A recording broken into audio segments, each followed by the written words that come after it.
Hi friends, welcome back to my channel. ನಾನು ಶೈಲಾ. ಇವತ್ತು ವರಮಹಾಲಕ್ಷ್ಮಿ ಹಬ್ಬಕ್ಕೆ ಕರ್ಜಿಕಾಯಿ ಮಾಡ್ತಾಯಿದ್ದೀನಿ. ಕಡಲೆ ಬೀಜ ಹುರ್ಕೊಂಡು ಚಿಪ್ಪೆ ತೆಗೆದು ಇಟ್ಕೊತೀನಿ.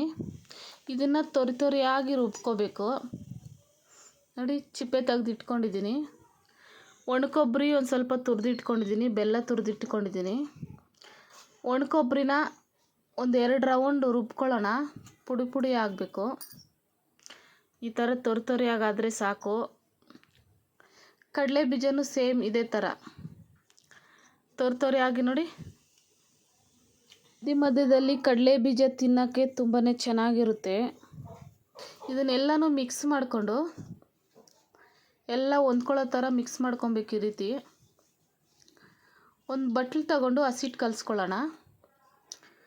ಗೋಧಿ ಹಿಟ್ಟು 1 ಬಟ್ಲು, ಅಕ್ಕಿ ಹಿಟ್ಟು 1 ಬಟ್ಲು,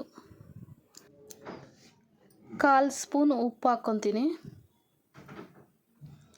ಉಪ್ಪು ಹಾಕ್ಕೊಂಡು ಎಲ್ಲ ಮಿಕ್ಸ್ ಮಾಡ್ಕೊಳ್ಳೋಣ, ಹೊಂದ್ಕೊಳ್ಳೋ ಥರ ಮಿಕ್ಸ್ ಮಾಡ್ಕೊಳ್ಳೋಣ. ಉಪ್ಪು, ಹಸಿಟ್ಟು, ಗೋಧಿ ಹಿಟ್ಟು, ಅಕ್ಕಿ ಹಿಟ್ಟು ಎಲ್ಲನೂ ಮಿಕ್ಸ್ ಮಾಡಿಬಿಟ್ಟು ಒಂದು ಸ್ವಲ್ಪನೇ ನೀರು ಹಾಕ್ಕೊಂಡು ಗಟ್ಟಿಯಾಗಿ ಕಲಿಸ್ಕೊಬೇಕು. ಹಿಟ್ಟು ಚಪಾತಿಗಿಂತ ಗಟ್ಟಿಯಾಗಿರಬೇಕು. ಇದಕ್ಕೆ ಗರಿಯಾಗಿ ತಿನ್ನೋಕ್ಕೆ ತುಂಬಾ ಚೆನ್ನಾಗಿರುತ್ತೆ ಗಟ್ಟಿಯಾಗಿ ಕಲಿಸ್ಕೊಂಡ್ರೆ.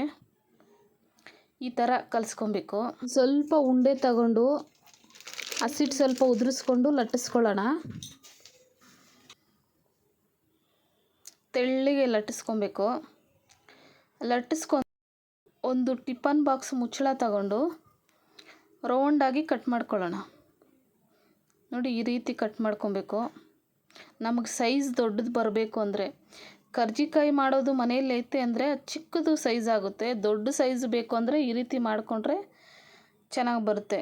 ಲಟ್ಟಿಸ್ಕೊಂಡು ಒಂದು ಸಾರಿ ತಿರುವು ಹಾಕ್ಕೊಂಡು ನಾವು ಮಾಡಿ ಇಟ್ಕೊಂಡಿದ್ವಲ್ಲ ಅದನ್ನು 2 ಸ್ಪೂನ್ ಹಾಕ್ಕೊಂಡು ಈ ರೀತಿ ಎತ್ಕೊಂಡು 2 ಜೊತೆಯಲ್ಲೇ ಸೈಡಲ್ಲಿ ಹಿಂಗೆ ಮಾಡ್ಕೊತ ಬರಬೇಕು. ಈ ರೀತಿ ಮಾಡ್ಕೊಂಡು ಬರೋದ್ರಿಂದ ಒಂದು ಸ್ವಲ್ಪನೂ ಬಿಟ್ಕೊಳ್ಳಲ್ಲ. ಕೈಯಲ್ಲೇ ಸಿಂಪಲ್ಲಾಗಿ ಮಾಡ್ಕೊಬೋದು. ಇವಾಗ 1 ಸ್ಪೂನ್ ತಗೊಂಡು ಈ ರೀತಿ ಮಾಡ್ಕೊಳ್ಳೋಣ. ಡಿಸೈನ್ ಆಗಿ ಚೆನ್ನಾಗಿ ಬರುತ್ತೆ ನೋಡಿ. ಕೈಯಲ್ಲೇ ಸಿಂಪಲ್ಲಾಗಿ ಮಾಡ್ಕೋಬೋದು. ಸೈಜು ದೊಡ್ಡದಾಗಿ ಬರುತ್ತೆ. ಕರ್ಜಿಕಾಯಿ ಮಾಡೋದ್ರಲ್ಲಾದರೆ ಚಿಕ್ಕ ಸೈಜ್ ಬರುತ್ತೆ, ಪುಟಾಣಿ ಥರ ಬರುತ್ತೆ. ಇದು ದೊಡ್ಡದಾಗಿ ಸೈಜು ನೋಡಿ ಹೆಂಗಿದೆ. ಕರ್ಜಿಕಾಯಿ ಮಾಡೋದು ಮನೆಯಲ್ಲಿ ಸಿಂಪಲ್ಲಾಗೈತೆ. ನಂದು ಚಿಕ್ಕ ಸೈಜು. ದೊಡ್ಡ ಸೈಜ್ ಬೇಕು ಅಂತ ಈ ರೀತಿ ಮಾಡ್ಕೊತಾ ಇದ್ದೀನಿ ಸಿಂಪಲ್ಲಾಗಿ. ಎಲ್ಲ ಮಾಡಿ ಒಂದು ಪ್ಲೇಟಲ್ಲಿ ಮಾಡಿ ಇಟ್ಕೊಂಡಿದ್ದೀನಿ. ಈಗ ಎಣ್ಣೆಗೆ ಹಾಕಿ ಸುಟ್ಕೊಳ್ಳೋಣ. ನೋಡಿ, ಒಂಚೂರು ಅಂಟ್ಕೊಳ್ಳಲ್ಲ. ಈ ರೀತಿ ಮಾಡಿ ಇಟ್ಕೊಬೇಕು. ಈಗ ಎಣ್ಣೆ ಕಾಯಿಸ್ಕೊಂಡು ಎಣ್ಣೆಗೆ ಹಾಕ್ಕೊಳ್ಳೋಣ.